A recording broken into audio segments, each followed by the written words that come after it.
함께 기도하겠습니다. 아버지 하나님 감사드립니다.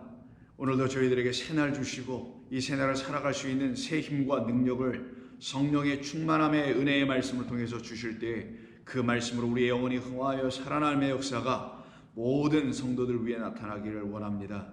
주께서 그 일을 이루시고자 저희 모두를 주의 백성으로 삼으신 줄로 믿사옵나니 그 역사가 오늘 이 하루의 삶에서 다 나타나게 하여 주옵소서. 예수님의 이름으로 기도드립니다. 아멘. 자, 하나님 말씀 나누겠습니다. 오늘은 누가복음 9장 28절 이하 36절에 있는 말씀입니다. 28절 이하 36절입니다. 우리 함께 읽겠습니다. 이 말씀을 하신 후 8일쯤 되어 예수께서 베드로와 요한과 야고보를 데리고 기도하시러 산에 올라가사 기도하실 때에 용모가 변화되고 그 옷이 휘어져 광채가 나더라. 문득 두 사람이 예수와 함께 말하니 이는 모세와 엘리야라. 영광 중에 나타나서 장차 예수께서 예루살렘에서 별세하실 것을 말할세 베드로와 및 함께 있는 자들이 깊이 졸다가 온전히 깨어나 예수의 영광과 및 함께 선 두 사람을 보더니 두 사람이 떠날 때에 베드로가 예수께 여짜오되 주여 우리가 여기 있는 것이 좋사오니 우리가 초막 셋을 짓되 하나는 주를 위하여 하나는 모세를 위하여 하나는 엘리야를 위하여 하사이다 하되 자기가 하는 말을 자기도 알지 못하더라. 이 말할 즈음에 구름이 와서 그들을 덮는지라. 구름 속으로 들어갈 때에 그들이 무서워하더니 구름 속에서 소리가 나서 이르되 이는 나의 아들 곧 택함을 받은 자니 너희는 그의 말을 들으라 하고 소리가 그침에 오직 예수만 보이더라. 제자들이 잠잠하여 그 본 것을 무엇이든지 그때에는 아무에게도 이르지 아니하니라. 아멘. 자, 오늘 우리가 새로운 본문인 28절로 36절에 있는 말씀, 우리에게 익히 좀 잘 알려져 있는 말씀이죠. 소위 이 본문을 가지고 타이틀을 아마 변화산이라는 그런 타이틀로 만들기도 한 그 본문이 바로 이 본문이었죠. 이유는 뭐 변화산이라는 산이 따로 있어서 그런 것은 아니었고요. 예수님께서 제자 셋과 함께 산에 올라와 가셨을 때 당신의 그 용모가 변화되었기 때문에 이것을 목격한 그 세 제자인 베드로와 요한과 야고보를 통해서 이야기가 전해졌을 것이며, 그리고 그 이야기를 통해서 사람들은 아마 예수님께서 그 산에서 변화되셨다 해서 변화산 사건, 이렇게 아마 이 본문의 타이틀을 주게 된 것이 아닌가 생각이 됩니다. 이 본문은 우리로 하여금 변화산 사건이라는 그 어떻게 보면 좀 잘못된 타이틀인데요. 그 타이틀 때문에 우리도 장차 언젠가 이렇게 변화될 것은 아닌가, 변화되어야 되는 것 아닌가, 변화될 것이다, 뭐 이런 식으로 이 본문을 좀 이해하게 되는 경향도 있는 것 같아 보이고요. 또 이 본문에서 또 우리에게 유명하게 잘 알려져 있는, 많이 우리가 들어보게 된 것이 바로 초막 셋을 짓겠다라는 그런 얘기죠. 하나는 주를 위하여, 모세를 위하여, 하나는 또 엘리야를 위하여, 하나는 주님을 위하여, 이렇게 뭐 초막 셋을 짓겠다라고 하는 이야기, 뭐 이런 것으로 또 우리에게 좀 알려져서 이 땅에서 어떤 초막 짓는 것의 무의미함, 뭐 이런 것으로 또 이 본문을 이해하고는 그렇게 메시지로 또 전하게 되는 경우들이 아마 있지 않나 생각이 됩니다. 그런데 오늘 저와 여러분들은 이 본문이 우리에게 무엇을 말씀하려고 하신 것인지와 우리 주님께서 왜 제자 셋을 데리고 그 산으로 올라가셨을 때 당신의 그 용모가 변화됐다고 하는 그 용모 변화의 역사의 의미가 무엇인지, 그리고 이 일을 통해서 우리에게 가르치시려고 하셨던 궁극적인 뜻은 무엇이었는지를 하나하나 알아가는 시간을 좀 갖기를 원합니다. 먼저 이 본문뿐만이 아니라 하나님의 말씀을 주의 깊게, 그리고 심도 있게, 그리고 자세히 읽는 습관을 계속해서 갖고 오셨던 분들은 이 본문을 읽을 때도 마찬가지로 주의 깊게 하나하나 살펴보면서 읽어가시며 혹은 들으시는 그런 여러분이 될 수 있을 거라 저는 생각을 합니다. 주의 깊게 바라보지 않고 살펴보지 아니하면 이 본문이 우리에게 말씀하려고 하는 아주 중요한 말들을 우리는 그냥 스쳐 지나가게 될 겁니다. 먼저 눈으로도 스쳐 지나갈 거고요, 우리의 귓가로도 그냥 스쳐 지나가게 될 수 있다는 거예요. 그러나 우리는 우리의 눈이 더 이상 맹인된 자로서의 눈이 아니요 빛의 주님이신 그리스도로 말미암아 눈을 뜬 자들이며 우린 더 이상 귀머거리들이 아니요 성령이 교회들에게 하시는 말씀 곧 진리를 알아들을 수 있는 사람들로 우리의 귀와 우리의 눈에 있는 비닐이 벗겨지고 우리의 귀가 할례를 받은 사람들이라면 이 본문을 읽을 때도 마찬가지로 하나하나 세세히 자세히 들여다보며 읽어가야 하는 것이 마땅할 것이며 그런 사람들의 눈과 귀에 그리고 그들의 마음에는 이 본문이 전해지려고 하는 하나님의 마음과 뜻이 온전히 다 아로 새겨질 수 있는 은혜의 역사가 나타날 것이라 저는 믿어 의심치 않고 확신합니다. 그러기에 이 본문을 기록한 누가는 이 본문을 통하여서 무엇을, 즉 우리 주님께서 무엇을 말씀하시려고, 무엇을 가르쳐 주시려고, 알려주시려고 제자 셋을 두르고 이 산으로 올라가시게 된 것인지를 그는 깨달아 알았기 때문에 이 본문에서 그에게는 중요하게 언급된 어떤 말들을 가지고 이 본문을 써 나가고 있음을 우리는 알아야 되는 것입니다. 자, 이 본문은 누가복음에만 기록되어 있지는 않습니다. 마태, 마가 복음에도 이 본문이 기록되어 있습니다. 그래서 마태, 마가, 누가 이 공관복음이라고 하는 이 세 복음 모두의 그 기자들은 이 이야기를 그들 모두가 빼놓지 않고 다 기록을 하게 됩니다. 그렇다면 마태와 마가 그리고 누가 모두가 이 본문을 기록을 하여 후대의 그리스도인들이 되어야 될 하나님의 백성들이 되어야 될 저희들에게 이 본문을 남겨준 그 이유가 있겠지요. 그런데 마태, 마가, 누가 이 셋이 다 똑같이 말하지는 않고 있다는 거예요. 예를 들면 마태, 마가에서는 말하고 있지 않으나 누가복음에서 누가는 이야기하고 있는 것이 하나 더 있습니다. 그것이 바로 무엇이냐면 이 말씀의 시작절인 첫 번째 절 28절에 담겨 있습니다. 그러니 시작부터 자세히 잘 살펴보아야 되겠죠. 보시면은 이렇게 기록되어 있습니다. 이 말씀을 하신 후, 그 말은 그 위에 있는 말씀입니다. 누구든지 나와 내 말을 부끄러워하면은 인자도 자기와 아버지와 거룩한 천사들의 영광으로 올 때 그 사람을 부끄러워하리라는 영광으로 오는 그때는 곧 어떤 때입니까? 우리가 부인당하고 그래서 내 안에 있는 거짓들이 사망당해야 되는 그것을 이루어내시기 위해서 우리 주님은 하나님께서는 일찍이 정령 죽으리라 거짓된 것을 가지고 있는 그 육은 정령 죽고 그리고 당신의 영이 우리 가운데 부어진 바 된 생명의 말씀으로 다시 살아나는 부활의 역사가 우리 가운데 일어나는 것이 우리에게 나타나야 될 영광 아닌가요? 그래서 그 영광의 이야기가 우리 가운데 반드시 있어야 한다라는 그 이야기 모두를 다 마치신 후라는 거죠. 그리고는 마테마가에서는 언급되지 않은 말씀이 여기 있는데 8일쯤에 이 말씀하신 이후 8일쯤에 이런 말로 시작을 하더라는 거예요. 이스라엘 백성들에게 있어서 8일, 8번째 날의 의미가 무엇이었기에 누가는 마태와 마가에서는 언급하지 않은 그런데 누가복음에서 누가만은 혼자 언급하고 있는 이 8일이 여기서 왜 굳이 나왔을까요? 굳이 날짜가 그렇게 중요했을까요? 뭐 하루 뒤에, 이틀 뒤에, 3일 뒤에 정확하게 며칠 뒤에라는 말을 이렇게 쓴다면은 거기에는 어떤 뜻과 어떤 메시지와 어떤 의미가 있기 때문에 누가는 그것을 놓치지 않고 기록했던 것 아닐까요? 그렇다면 성경에서 말하는 8일, 성경에서 말하는 8번째 날의 의미가 무엇인지를 우리는 알아야 되겠죠. 곧 누가는 이미 알고 있었다라는 거예요. 누가가 알고 있었다는 건 구약서부터 시작하여 우리들에게 말씀해 주신 하나님의 말씀 안에서 8번째 날에 일어나는 일이 무엇인지를 누가는 알아들었다라는 것이죠. 그럼 저와 여러분들도 알아듣는 것이 있어야 되겠죠. 이스라엘 백성들에게 하나님께서 명하여 주신 8번째 날에 일어나야 될 일이 무엇이었던 거예요? 바로 할례입니다. 여러분들도 잘 아시는 난지 8일 만에 할례를 받는 것이죠. 그래서 사람들은 이스라엘 백성들은 하나님의 명령과 법이다 보니 난지 8일 만에 남자아이들은 전부 다 포경을 하게 하죠. 포피를 벗겨내는 소위 할례를 시키게 됩니다. 그래서 할례를 받은 백성은 하나님의 백성 이스라엘 백성이요. 그렇지 않은 사람들은 하나님의 백성이 아니라는 어떤 증표로 이들이 몸에 할례를 하게 됐던 것이죠. 그게 바로 난지 8일 만에 8번째 날에 일어나는 일인 것이에요. 자, 그러면은 오늘 본문 28절에서 그리고 36절까지 있었던 이 변화산이라고 소위 말하고 있는 이 산에 올라가실 때 예수님이 용모가 변화된 이 모든 이야기는 바로 8일에라는 이 말, 첫 번째 시작이 8일이었으니까 그 말과 관계가 있어야 된다는 거 아니겠어요?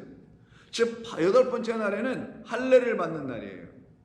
할례가 일어나는 것, 그것과 지금 이 산에 올라가셔서 변화가 일어나는 이것이 무관하지 않다라는 것을 누가는 알았다라는 거예요. 8일, 8번째 날은 하나님의 명령 안에 있는 우리가 반드시 해야 할 일인데, 그것이 할례인데, 그날에 일어난 할례가 무엇인지를 이 예수님께서 산에 올라가셔서 용모가 변화된 그 일과 같은 것이라는 걸 가르쳐 주겠다라는 거예요. 그게 예수님께서 산에 올라가셔서 용모가 변화되신 이야기였으며, 그 사건의 목적이 바로 8번째 날에 할례 받는 것과 관계가 있는 것이라는 걸 성경이 우리에게 알려주려고 하는 것이고, 누가는 깨달아 알았던 거예요. 그래서 마테마가에서는 언급되지 않았지만 누가에게서는 그 날짜 8번째 날에 올라가셨던 이유가 무관하게 그냥 올라가신 것이 아니고 의미 없게 6번째, 7번째 이런 날 올라가신 게 아니라 바로 8번째 날에 올라가셨다라는 말, 이 말의 의미를 누가는 알아들었기 때문에 이와 같이 기록하게 된 것이죠. 말씀드린 대로 8번째 날은 할례를 받는 날입니다. 그래서 8일이라는 말, 8번째라는 말, 즉 8일이라는 말, 그것도 할례와 관계돼서의 8일이라는 말은 마테마가에서는 발견되지 않고 오직 누가복음에서만 발견돼요.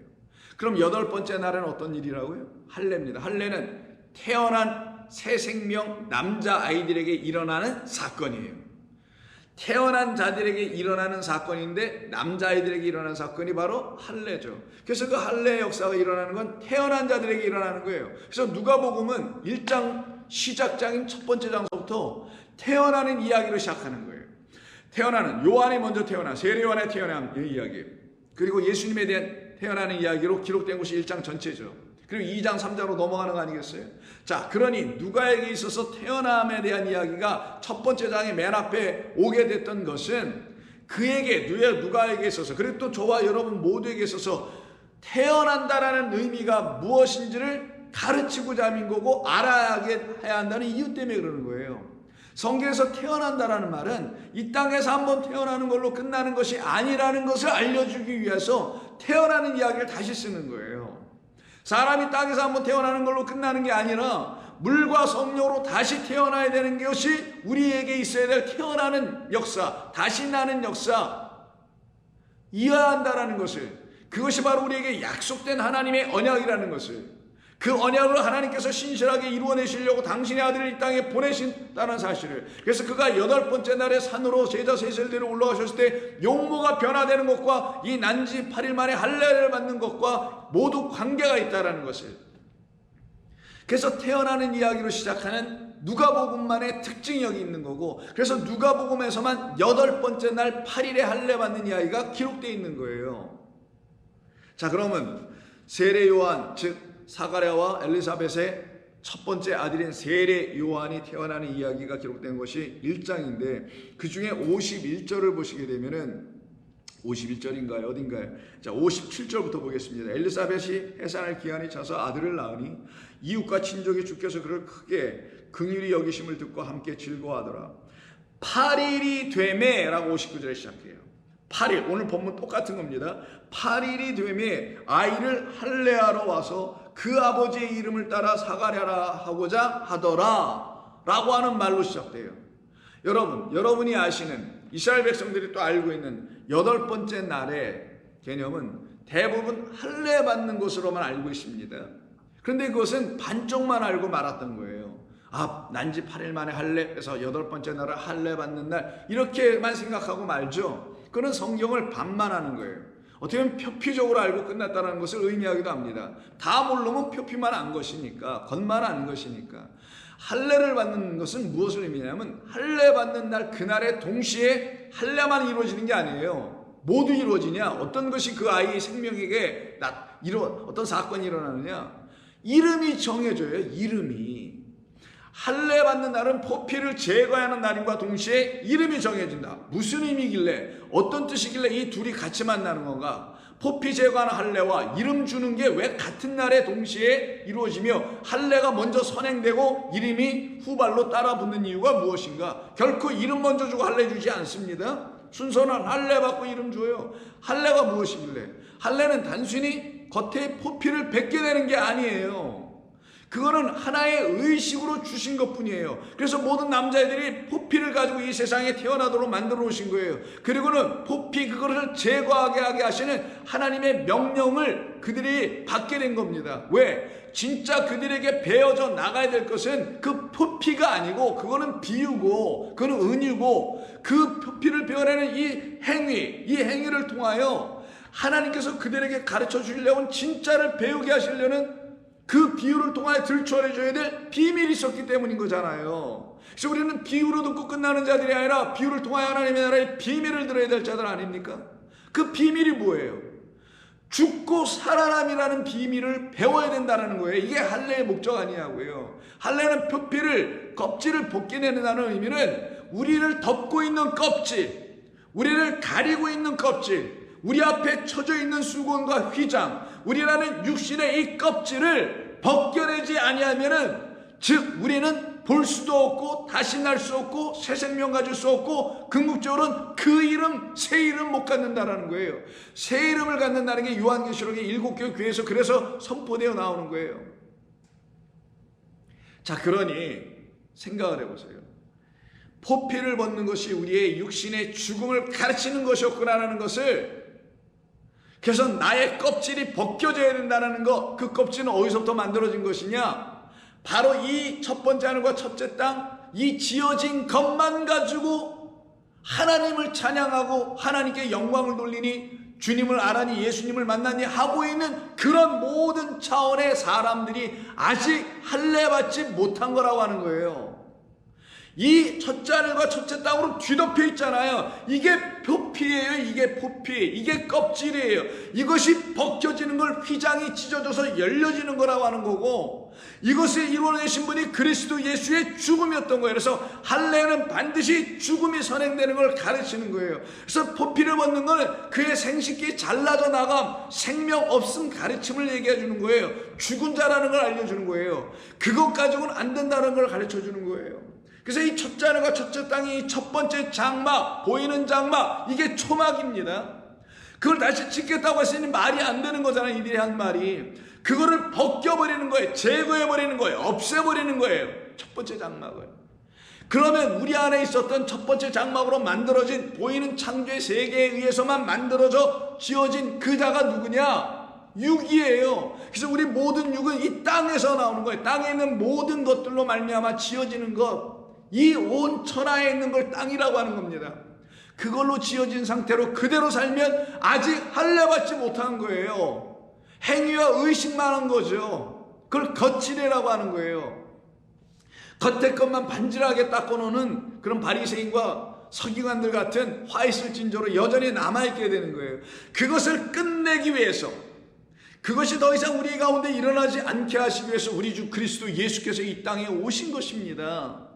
그 하나님의 언약의 뜻이 아직도 다 이루어지지 않고 있는 우리들에게 오셔서 선포하여 가르쳐 주신 거예요. 그게 지금 산에 올라가서 용모 변화함과 그리고 8번째 날에 일어나는 일이 왜 함께 묶여 있는지를 가르쳐내고 있는 거예요. 그런데 아직도 지금 수많은 그리스도인들에게는 이 첫 번째 하늘과 첫 번째 땅이라는 이 첫째 장막이 내놓는 것만 가지고 살아가며 그 안에서 하나님을 찬양하고 고백하는 것으로 끝. 주 하나님 지으신 모든 세계 하나님께 찬양합시다. 그리고 자기 인생에 하나님이 부으신 하나님의 은혜, 나를 도우시는 하나님의 어떤 섭리, 이런 것 수준에서 여전히 머물러 있어요.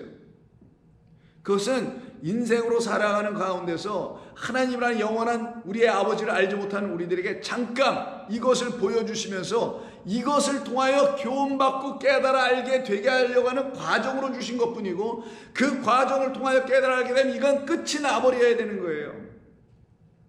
근데 이게 이루어지지 않아. 그럼 그들에겐 새 이름이 주어지질 않는 거예요. 예수의 이름, 그리스도의 이름, 뭐 이런 얘기를 수없이 외친다 하지만, 나는 그리스도인이라 아무리 말한다 하지만 꽝, 의미 없는 거예요. 사실은 그건 자기 기분이었죠. 자기 신앙, 자기 믿음에 근거한 자기 확신 같은 자기 기분들에 근거할 수밖에 없게 되는 거예요. 그래서 59절에서 8일이 되매 아이를 할례하러 왔을 때 할례를 딱 하고 나자마자 어떻게 하냐? 이름을 딱 줘줍니다. 왜? 이 이름은 누가 준 이름이에요? 본래는 전부 다 누구의 이름을 주려고 했어요? 아버지의 이름을 따라서 사가랴라고 하려고 했었지만 이건 우리가 1장을 했을 때 했던 말이니까 구체적으로 하지 않겠고요. 혹시 기억이 안 나시는 분은 다시 유튜브 찾아서 한번 들어보세요.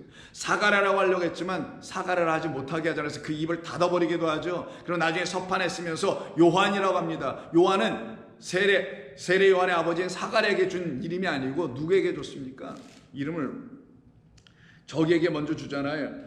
엘리사벳에게도 주고 사가랴에 다 주지만 결국 이들이 이름을 자기들이 주는 이름이 아닌 아버지 하나님께로부터 이름을 받는다라는 걸 가르쳐 주는 것이죠. 그걸 천사를 통해서 이름을 요한이라 하라 라는 것을 이들이 듣게 된 거였잖아요. 그러니 이들이 준 이름이 아니요 누가 준 이름이에요? 바로 다름이 아닌 성령으로 충만하게 하실 하나님께로부터 이름을 받는 거예요.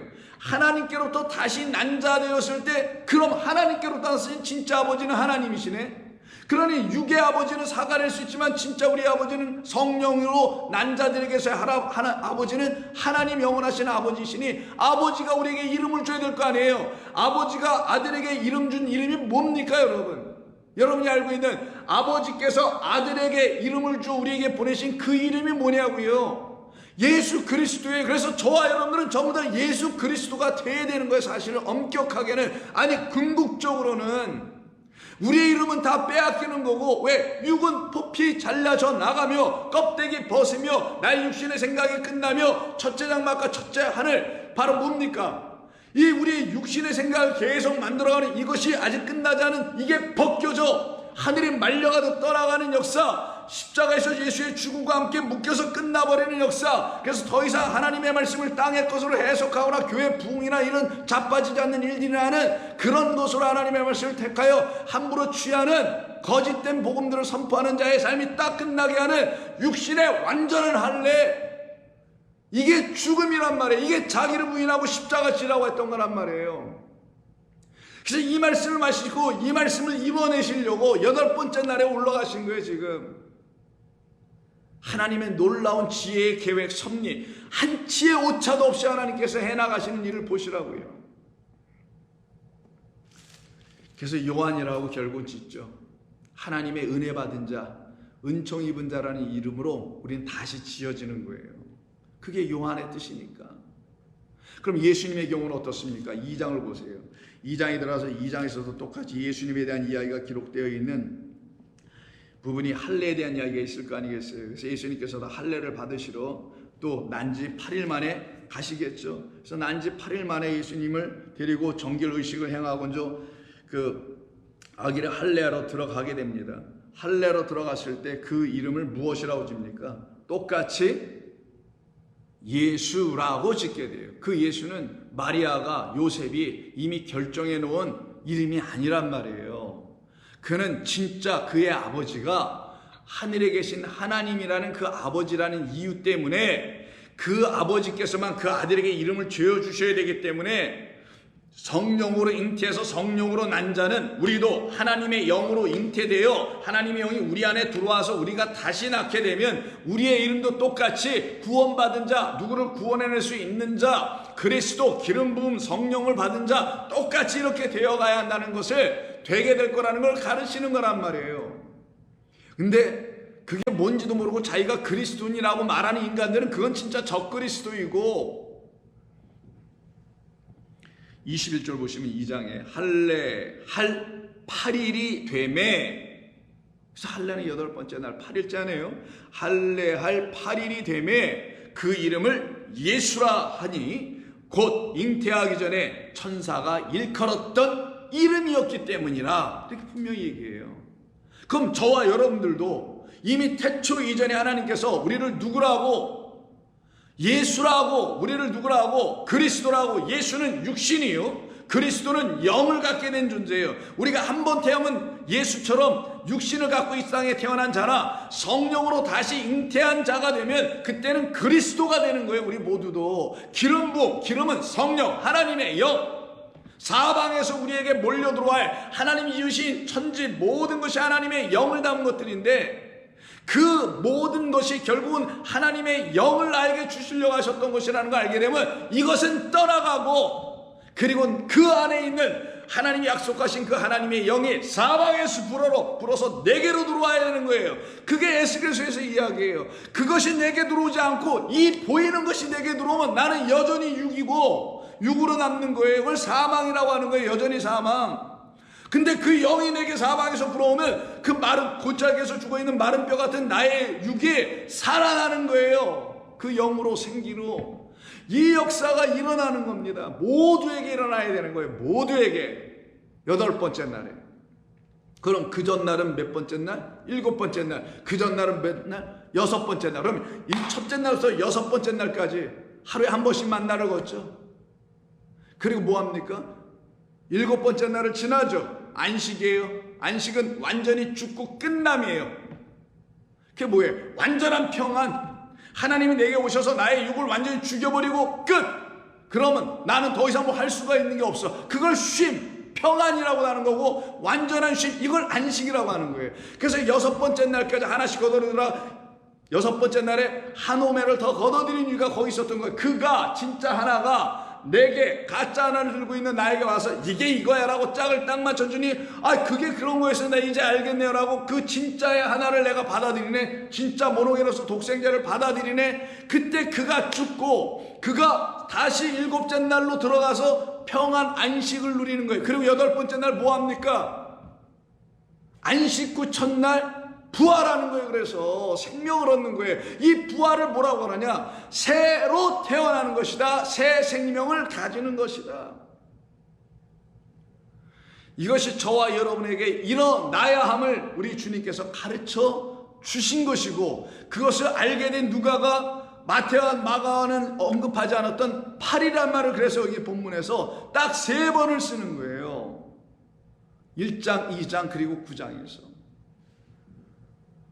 나머지는 8번째 날에 부활하신 이야기로 부활의 이야기 끝부분에서 나오게 되는 겁니다. 그러면 할례를 받는다라는 의미의 뜻은 이스라엘 백성들이 하나님께서 명하신 것이었죠. 단순히 할례만 받는 게 아니라 할례하는 날은 죽고 다시 살아나니 태어나는 거죠. 다시 태어나면 뭘도 받아야 돼요? 여러분 다 태어났을 때 뭐 받았어요? 저는 김두식 받고 여러분 아무개 다 받잖아요. 이름 받는 날이라 했죠. 그러면 할례를 명하신 첫 번째 이야기는 창세기 17장 아브라함에게 주신 말씀이에요. 그때 아브라함은 아브라함이 아니라 아브람이에요. 아브람이라는 옛 이름을 갖고 있어요. 그 옛 이름이 아직 이 첫 번째 하늘과 땅이라는 이 첫째 장막 아래서 갖게 된 이름이에요. 땅의 아비들에게서 너희들의 아버지는 땅에 있지 않다. 아버지는 한 분이시니 하늘에 계시다라는 그 아버지로부터 아직 이름을 받지 못한 상태. 그 상태의 아브람과 그 상태의 사레, 이 두 사람에게 하나님께서 찾아오셔서 명하십니다. 너희들은 포피를 베라, 할례를 하라 라는 것으로 그들과 다시 언약을 체결하시면서 그 언약을 영원한 언약이라고 하시며 7절에 말씀하십니다. 내가 내 언약을 너와 너 및 대대 후손 사이에 세워서 영원한 언약을 삼고 너와 내 후손의 하나님이 될 거야 라고 영원한 언약을 세워놓으시고 하시는 말이 딱 이 말씀을 하십니다. 10절 너희 중 남자는 다 할례를 받으라. 남자는 다 할례를 받아요. 성경에는 여자가 남자 되는 거니까 결국은 여자인 우리 그리스도의 신부들이 씨를 가진 자 되어 남자 되는 거니까 여자는 본래 씨가 없어요. 근데 여자가 씨를 딱 가지면 그때 그가 누가 돼요? 남자가 씨 가지고 있는 것처럼 그도 씨 가진 남자가 되는 거예요. 그래서 성경은 남자, 그 생명, 씨, 물, 빛 이걸 가진 자로 끝이 나야 되는 거예요. 그래서 이 사례는 여자임에도 불구하고 사라에게도 마치 할례를 받는 자 모든 남자에게는 할례로 끝나고 포피베는 그런 외적인 형식적인 의식으로 끝나는 게 아니라 근데 그 의식은 남자들에게만 하는 것이 남자들에게만 국한된 게 아니라 여자에게도 동일하게 일어나야 된다는 걸 가르쳐 주려고 사레의 이름도 더 이상 사레라고 하지 말고 오늘부터 너 사라라고 하고 아브라함아 너의 이름은 오늘부터 뭐라고 해요? 아브라함이라고 하라. 라고 해서 이름을 바꿔줍니다. 그래서 5절, 이제부로는 내 이름을 아브라함이라 하지 말고 아브라함이라 하라. 이는 내가 너를 여러 민족의 아버지가 되게 하려 함이라. 그러니 너라는 아버지, 믿음의 아버지, 믿음을 주는, 믿음은 진리에서 오네, 진리의 말씀으로 믿음을 주며, 그 진리의 말씀은 언약과 약속의 말씀으로부터 나온 것이고, 언약과 약속의 말씀에서 나온 것이 참되고 거룩한 진리. 왜? 그것은 우리를 살려내는 유일한 말씀이니 참된 것, 오직 유일한 것. 그래서 진리, 그 진리의 말씀을 가진 자들을 믿음의 백성이라고 하는 거예요. 그 믿음의 조상인 믿음의 백성을 낳게 하는 아버지는 영원하신 하나님 한 분밖에 없어요. 그 하나님을 가르치기 위해서 아브라함을 아버지의 역할을 하게 했던 것뿐. 그래서 아브라함, 교만의 아버지니 이런 이름이 아니라 이제 아브라함, 암이 아니라 함으로, 긍휼의 아버지, 자비의 아버지, 은혜의 아버지. 하나님은 은혜이시라, 하나님은 자비하심이라, 선하심이라는 그 하나님, 그 아버지로부터 다시 난 자들, 그들을 믿음의 백성이라고 하는 거예요. 그게 아브라함을 믿음의 조상이라고 할 때 그때 쓰는 표현이 그런 거여야 되는 것이지 의미 없이 막 쓰는 게 아니란 말이에요. 내가 누구로부터 났는지를 알게 됐을 때 내가 그 아브라함이라는 하나님으로부터 난 자라는 걸 알아야 되는 것이지, 역사 속에서 등장했던 몇천 년 전의 사람 아브라함의 우리가 후손입니까? 아니잖아요. 우리는 아브라함이라는 그 이름을 갖고 있는 하나님의 아들이라는 걸 가르쳐 주는 거예요. 그래서 그 아버지로 말미암아 나온 모든 자들은 다 어떻게 해요? 똑같이 할례 받고 새 이름 받고 새 하늘과 새 땅에 들어가는 자들, 그 할례를 받으라는 거예요. 그 할례가 일어나면 어떻게 돼요? 이름을 새로 받네. 새 이름을 받는 거예요. 이 새 이름을 받지 못하면은 주님이 누군지를, 하나님이 누군지를 결단코 알 수가 없어요. 그래서 새 이름을 받지 못한 자들, 새 이름을 받는다는 것은 어떤 이름? 여러분 이름을 개명하는 게 아니라 새 이름을 받는다라는 건, 다시 말씀드릴게요. 대답 못하신 분들은 새 이름을 받는다 무슨 말? 내가 태어났다라는 거예요. 내가 다시 태어나는 거죠. 김두식이라는 이름은 끝나고 나는 그리스도라는 예수의 이름과 하나가 되어 나 또한 이제 그리스도, 그래서 그리스도인 되는 겁니다. 그래서 요한계시록 2장에 보시게 되면 버가모 교회를 향하는 우리 주님의 말씀에서 귀 있는 자들은 들을지어다라고 17절 이하에서 이렇게 말씀합니다. 17절, 귀 있는 자들은 성령이 교회들에게 하시는 말씀을 들을지어다.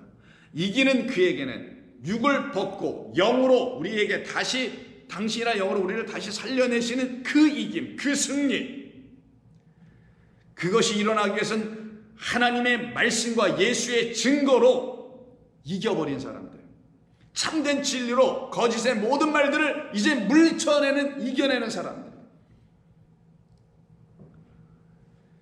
그 이기는 자들에게는 내가 감추었던 만나, 그 만나를 주고. 그럼 그 만나가 뭐예요?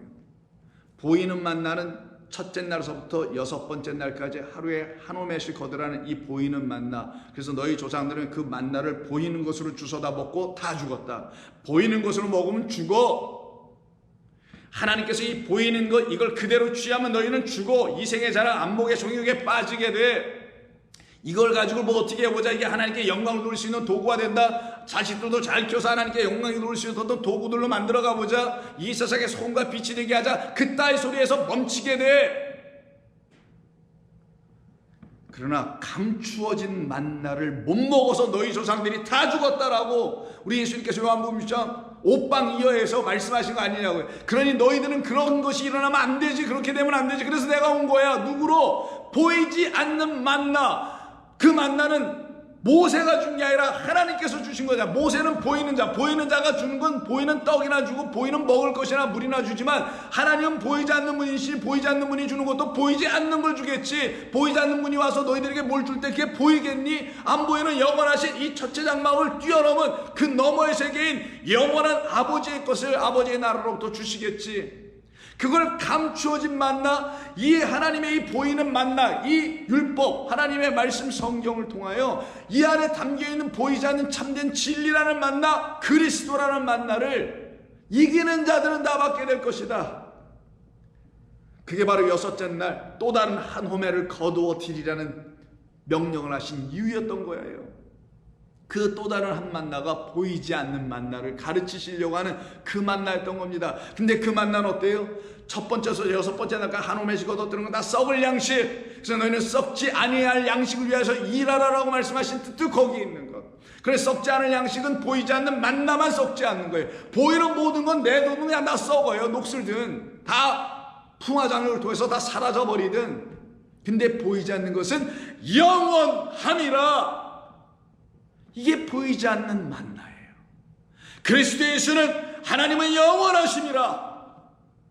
생명의 말씀은 우리 안에서 영원하심이라. 만나를 주고 또 흰돌을 줄 터인데 그 돌 위에 새긴 새 이름을 기록한 것이 있나니 받는 자밖에는 그 이름을 알 자가 없도다. 새 생명을 주시는 그리스도 우리 주님으로 말미암아 성령의 선물 새 생명 물피 성령을 받는 자만이 새 이름을 받게 되는 것이며 새 이름을 받는 자만이 그 이름을 알게 될 것이다. 다시 난 자라는 사실을 그들은 깨달아 알게 될 것이다. 그 역사가 일어나고 있는 것이 지금 어디라고요? 여기 지금 오늘 본문에서의 그 산 위에서 일어나는 사건이었단 말이에요. 근데 이 사건이 지금 일어나고 있음에도 불구하고 이게 뭔지를 모르고 있어요, 제자들이. 그래서 하늘에서 구름 사이에서 음성이 하나 들리기를 너희는 내가 택한 이 아들, 이 사람의 말을 들으라고 하셨던 거 아니에요. 그래서 그 사람의 말을 안 들어, 못 들어. 그 말은 그가 우리에게 주시는 말씀을 못 알아듣고 있다는 말이죠.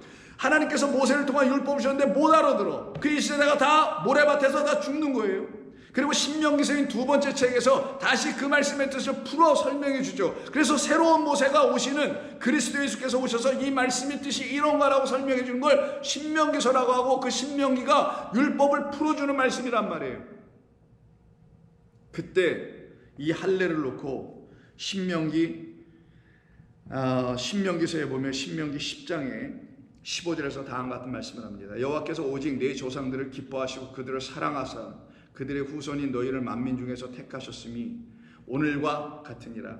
그러므로 너희는 할례를 해야 하는데 왜? 택한 내 백성은 반드시 할례를 받게 되어 있는데 택한 내 백성은 어디에 할례를 하냐?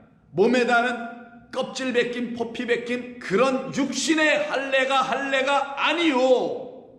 내가 정작 택한 백성, 내가 모세에게 그런 명령을 주었던, 너희 아브라함에게 그런 명령을 주었던 그런 모든 것은 나로 말미암아 택하신 백성들에게만 진짜 일어나야 될 할례인 마음의 할례를 이루어내기 위함이었다. 이렇게 할례를 해석해 주는 거예요. 그러므로 너희는 마음의 할례를 행하고 다시는 목을 곧게 하지 말라. 이 마음이 이 모든 보이는 것들을 그릇되게 보아왔음을 말해주는 겁니다. 저와 여러분들이 예수를 믿는다고 했을 때 주님이 누군지도 알지도 못하는 상태에서 교회에서 얘기해주고 전통해주고 뭐 신학자들이 얘기해주고 목사들이 막 얘기해준 이런 걸 가지고 간접적으로 듣고서 그래 예수님은 그런 분이시지 라고 하여 그 예수님을 덥석 붙들고선 믿었던 그 여러분들은, 그 예전의 여러분들은 마음의 할례가 아직 일어나지 않은 상태에 육신의 할례만 했던 그런 예수 믿는 사람들이었을 것이 맞단 말이에요. 제가 다 그렇기 때문에. 그런 우리들에게 우리 주님, 내가 너를 택하였으니 너는 이제 마음의 할례를 받아야 돼. 그런 너는 이제는 죽는 것을 경험할 수밖에 없지. 그래서 역경과 고난과 시련과 어려움이 그에게 반드시 오는 거예요. 어떤 차원에? 인생에서 어려움과 역경을 얘기하는 게 아니에요. 하나님의 말씀을 알아듣지 못하는 답답함과 역경, 고난, 이것이 그에게 시작되는 거예요. 더 이상 사람들이 가르쳐주는 말이 이건 아닌 거야. 저건 있을 수 없어. 도저히 이해도 안 되고 저렇게만 해 저 말이 맞고 사실이고 진리라면 말도 안 돼, 그거는. 라고 하는 새로운 생각들이 들어오기 시작하는 겁니다. 그들에게는. 그때 그들에게 일어나는 것이 뭐라고요? 택한 백성들에게만 일어나는 게 뭐라고요? 육신의 할례가 아니라 마음의 할례. 마음을 찢어버리는 것. 내 생각이 일어나는 그 요동치는 그 바다와 같은 그 마음을 베어버리는 것. 죽는 거예요. 그것이 일어나야만 내 백성 택한 백성이라고 말씀하시고요. 30장에 들어가서 또 한 번 얘기하십니다. 30장 6절을 보시면 내 하나님 여호와께서 너의 마음과 내 자손의 마음에 할례를 베푸사 너로 마음을 다하여, 이제는 마음의 할례를 받았으니 거짓된 마음으로 열심을 내고 헌신을 하고 하는 게 아니라 새 마음을 가지고 그 하나님, 나의 진짜 아버지, 나를 낳게 하신 아버지, 나를 물과 성령으로 다시 낳게 하셔서 성령이 내 안에서 흘러넘치게 하시는 그 아버지를 이제는 할례 받은 그 마음을 가지고, 할례가 안 된 마음이 아니라 칼자국이 확 날아가 버린 그 마음으로 다하며 뜻을 다하여 너 여호와 하나님을 사랑하게 하사 그 하시는 모든 뜻과 목적, 그 할례를 마음에 하게 하셔서 할례 받은 마음, 찢어진 마음을 가지고 하나님을 드디어 사랑하게 돼. 하나님 나를 사랑하심을 알게 됐어. 이 마음 가지고는 안 되고 찢어진 마음, 할례 받은 마음, 껍질 벗겨진 마음으로 하나님을 다시 보게 하신 그 하나님이 너무 감사해. 그것이 일어나기 전에 하나님이 누군지를 모르고 세상에서 말하고 있는, 교회가 말하고 있었던 그런 하나님만 알고 있었던 그런 나는 완전히 찢어져 날아가고, 이제는 하나님께서 나에게 알려주신 진짜 새 마음으로, 하나님의 마음으로 하나님을 알기 시작했는데 어찌 그 하나님을 사랑하지 않을 수 있을까? 근데 그렇게 사랑하는 게 아니고 그냥 하나님 나를 구원하셨다니 우리 사랑해야 합니다라고 하는, 반은 명령이고 반은 자기 의지에 근거해서 막 사랑을 한다거나 열심을 내는 거라면 그게 교회 비즈니스라는 것이지 뭐 하겠느냐고요, 그걸. 그래서 우리 주님이 말씀하는 거예요. 그렇게 나를 만나 나로 말미암아 할례를 받은 모든 사람들은 날 사랑하게 되며, 그때 너희들이 나의 사랑을 통하여 받게 되는 건 이거 하나야. 그게 다시 낳는 거란다. 내가 너에게 생명 주는 거란다. 나라는 진짜 생명인 영이라는 레마 말씀을 너에게 부어주는 거란다. 말씀으로 충만, 나로 충만, 내 영으로 충만하게 만드는 거다. 그럼 너는 생명이 샘솟듯 넘치게 된단다. 그래서 끝에 6절 끝에 너로 생명을 얻게 하실 것이다. 이 땅에서 장수입니까? 그럼 이 생명이 아니죠. 근데 여전히 이스라엘 백성들이 이것에서 벗어나기 시작하네요. 땅의 것이 좋아. 보이는 것이 있어야 돼. 비교가 돼. 어떤 사람 저 사람 뭐 이렇게 열심히 하면 되나 보다. 예수를 잘 믿으면 되나 보다. 아니면 예수 안 믿는 게 더 나은가 보다. 이방신을 따라가는 게 더 잘 되는 것 같아 보여. 뭐 등등등 자기 생각. 여기에 빠져가지고 할례가 일어나지 않아요. 그래서 예레미야 4장 4절을 보면 예레미야는 선지자를 통해서 유다의 백성들을 하나님께서 책망하십니다. 유다인과 예루살렘 주민들아, 너희는 스스로 할례를 행하여 너희 마음 가죽을 베라. 여러분, 할례는 자기 스스로 행하지 않아요. 어떤 할례는? 육신의 할례는 자기가 스스로 하잖아요. 모세도 십보라인 그 부인이 할례를 해버리잖아요. 할례는 누군가가 나를 위해서 해주는 거예요. 누군가가 나를 위해서 해주는 거, 하나님께서 나를 위해서 해주시는 그 할례, 하나님, 보이지 않는 하나님께서 내 안에 영으로 들어오셨을 때 그 영이 있는, 하나님의 영이 있는 내가 나를 향하여 할례를 해야 되는 거예요. 그게 마음의 할례예요. 육신의 할례는 어떤 사람이 대신해 주죠. 그래서 육신으로 예수를 믿는 사람들은 어떤 사람이 대신해 준 걸 듣고서 예수 믿게 되는 거예요. 누군가 말해준 그것들을 근거로 해서 거기에 의존해서 예수 믿게 돼요. 그거에 근거해서 그들 바지가락이라도 붙잡고 치맛자락 붙잡고 천국에 가려고 난리를 뜨는 거예요. 그러나 그건 육신의 할례, 누군가가 나에게 해주는 할례, 누군가의 도움을 받고 하는 할례고, 진짜 마음의 할례는 하나님의 영이 내 안에 들어와서 그 영을 갖고 있는 내가 스스로 내 마음을 베어버리는 거예요.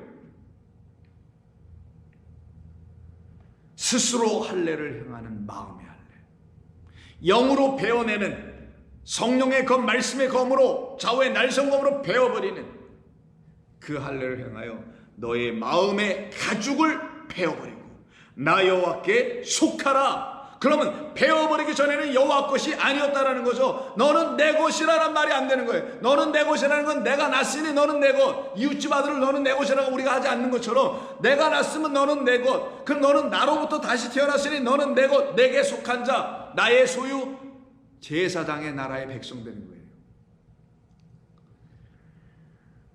그러하지 아니하면 너희의 악행으로 말미암아 나의 분노가 불같이 일어나 사르리니 그것을 끌 자가 없을 것이다. 없을 것이다. 9장 26절에서도 예레미야는 다음과 같이 이야기합니다. 곧 애굽과 유다와 엠몬, 에돔과 암몬 자손과 모압과 및 광야에 살면서 살적을 깎은 자들에게라. 이게 누구예요? 온 세상이 다 할례를 한다라는 거예요. 이스라엘 백성만 할례하는 게 아니니까. 육신의 할례, 의학상, 건강상, 생리상 이런 것으로 할례하는 걸 했든, 그들이 종교적으로 할례를 갖다 붙여놓고 했든,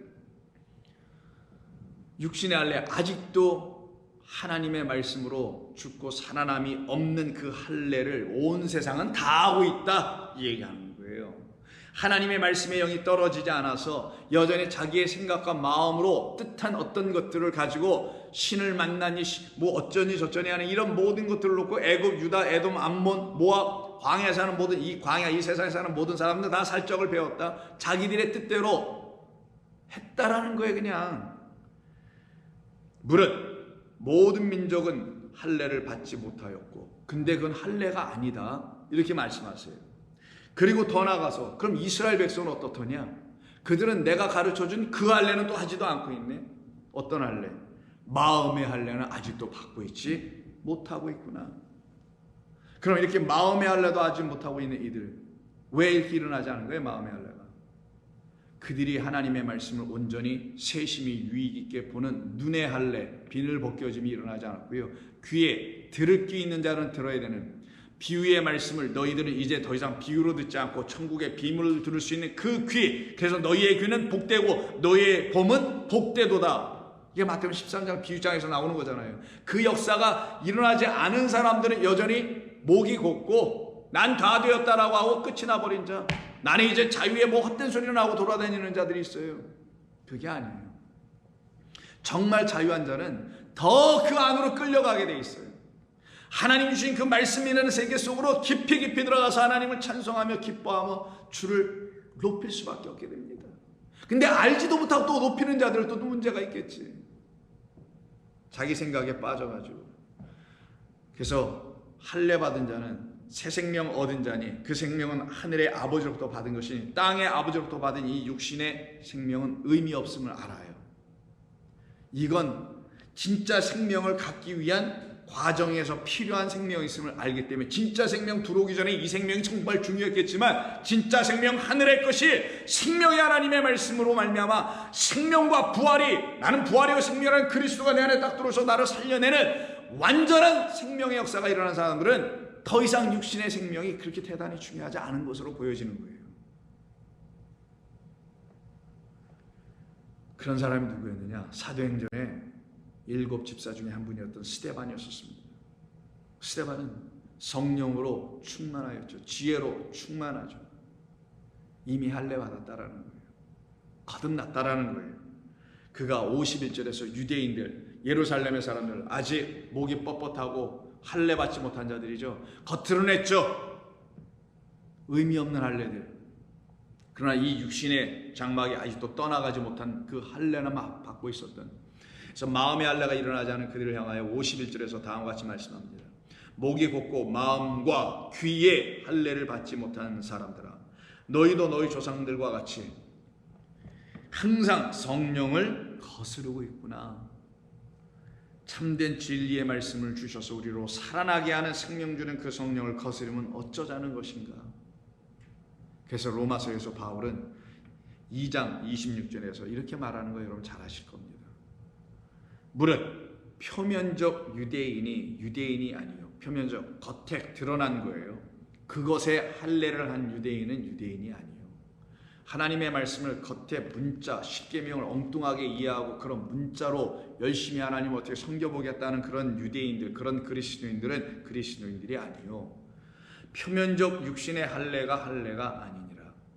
오직 이면적, 크립토, 보이지 않는 은밀한 비밀이에요. 이게 바로 감추어진 만납니다. 그것을 만난 유대인들이 유대인이며 그들은 할례를 육신에 하지 아니하고 마음에 할지니, 세례를 물로 받는 자들이 아니요 하늘에서 하늘의 문이 열려 성령이 비둘기처럼 내리는 그 세례를 받는 자들이 되어버리는 거예요. 그때 하늘에서 음성이 들리겠죠. 이는 내가 기뻐하고 내가 사랑하며 내가 좋아하는 내 아들이라. 여러분들이 그래야 되는 겁니다. 그래야 되는 거예요. 마음에 할지니 영에 있고 율법. 영에 있으면 육에 있지 않다 이렇게 말해야 되죠. 근데 율법이라고 썼네. 그래서 율법이 육을 주는 말이 됐다는 걸 바울이 은유적으로 얘기하려고 했던 거예요.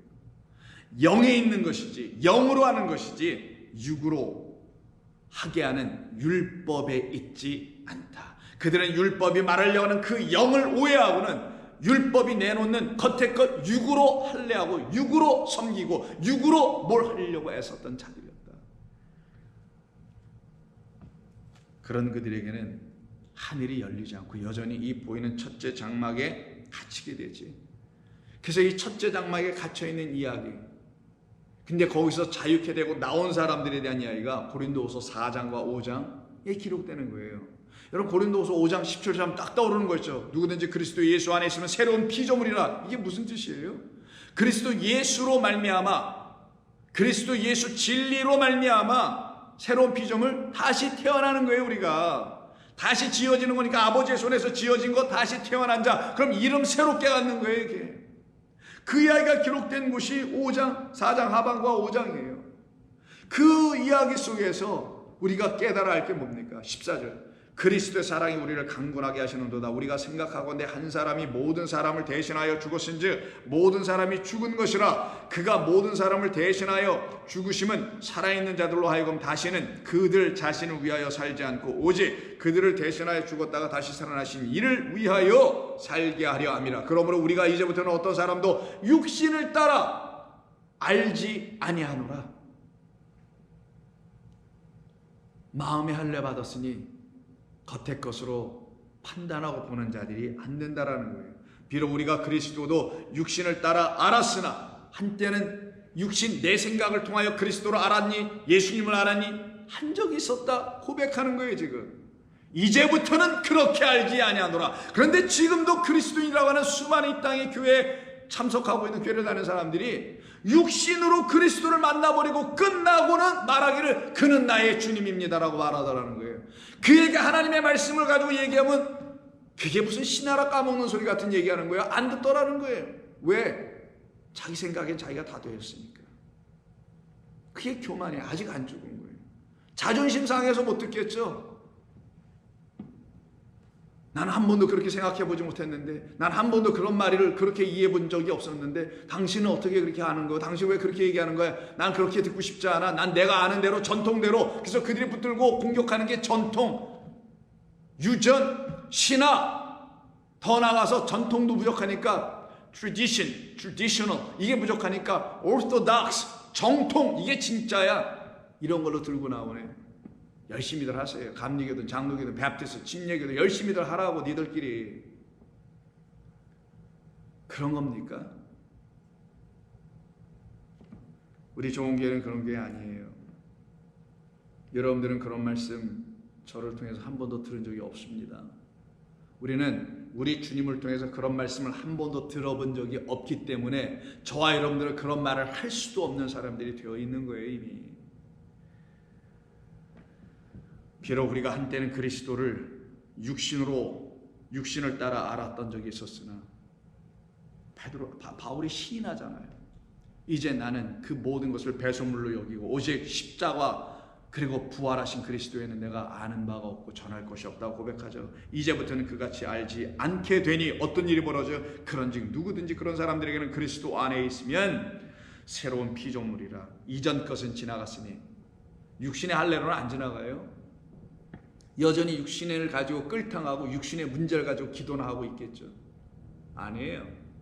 그 기도의 제목 육신의 것들은 나로 하여금 아직 영의 것이 오지 않았음을 가르치려고 했던 것뿐이에요. 그거 붙들고 해결해달라고 하는 게 아니라 이걸 놓고 나의 영의 문제가 해결되어야 됩니다라는 걸 배우라는 거예요. 제발. 근데 아직도 세상에 사는 게 두려워. 건강 잃고 병 들어오는 게 두려워. 어떻게 뭐 잘못될까 봐 두려워. 예수는 왜 믿어 도대체? 그때 그 예수는 그들에게 있어서 우상이에요. 그때 그 하나님은 그들에게 있어서 똑같이 바알 같은 우상이 되어버리는 거예요. 비나이다의 하나님이 되어버립니다. 그러나 우리는 그렇잖아요. 그 모든 것은 지나갔으니 감춰진 만나가 들어와서 그 새 이름 갖게 된 사람들은 지나갔으니, 왜? 그리스도라 예수라는 그 이름 안에 있단 말이에요. 우리가 보라 새 것이 되었도다. 새 이름 가진 새 것 다시 태어난 자 되어버리는 거죠. 그래서 오늘 본문에서 용모가 변화되었다라는 이런 말씀을 하잖아요. 이게 바로 8번째 날이죠. 8번째 날은 말씀 아까 한번 드렸지만 안식 후 첫 번째 날이 8번째 날이에요. 안식 후 첫 번째 날 8번째 날로 이 베드로, 요한, 야고보가 그 산에서 다시 태어나야 되는 이야기를 하는 거예요. 하나님의 거룩한 성산인 하늘에 있는 그 성산을 얘기하는 거예요. 거기에 예루살렘이 있단 말이에요. 거기에서 다시 나는 자 될 때 그들이 어떻게 돼요? 새 생명 부활을 체험하는 겁니다. 그래서 예수님께서 8번째 날에 어떻게 하십니까? 부활하신 주님으로 찾아와서 그들에게 당신을 보여주시는 거예요. 그래서 요한복음 20장 19절에 보시면 이날 곧 안식 후 첫날, 이게 8번째 날이에요.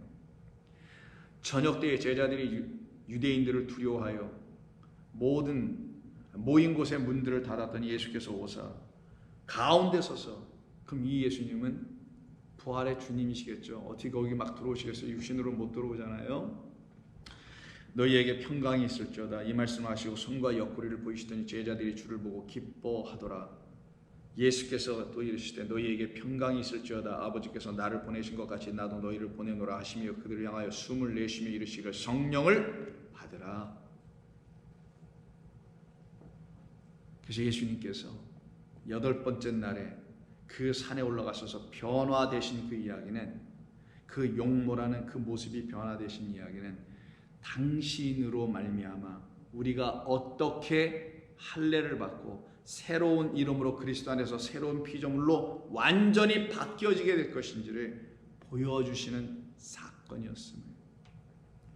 그리고 그 사건을 통하여 우리에게 죽고 살아남이 무엇인지를 알려주려고 하는 거예요. 죽고 살아남의 이야기 때문에 31절에서 영광주에 나타나서 장차 예수께서 예루살렘에서 별세하실 것을 말했다라는 말이 붙어 들어오는 거예요. 근데 여기 별세한다는 말은 사람이 죽는 거죠. 완벽한 오역이고요. 이런 말 아니에요. 우리의 죽고 살아남, 이 땅에서 죽고 살아남이라는 건 이 땅을 떠나는 거예요. 이 땅에서 죽은 자, 그리스도 예수 안에서 죽은 자예요. 잠자는 자, 그리스도 예수 안에서 그의 말씀 진리로 할례를 받고 이 땅에서 죽은 자는 하늘로 떠나가는 거예요. 그걸 지금 별세라는 말로 썼던 것뿐입니다. 그 말의 뜻이 무엇인지는 내일도 계속해서 나누도록 하겠습니다. 기도합니다. 아버지 하나님 감사합니다. 오늘도 저희들에게 주신 이 귀하고 거룩한 말씀을 통해서 우리의 영혼이 우리 주님의 말씀과 영으로 말미암아 다시 난 자, 할례 받은 자, 새 이름 가진 자, 부활한 자, 떠나간 자 되게 하신 줄로 믿습니다. 예수님의 이름으로 기도드립니다. 아멘.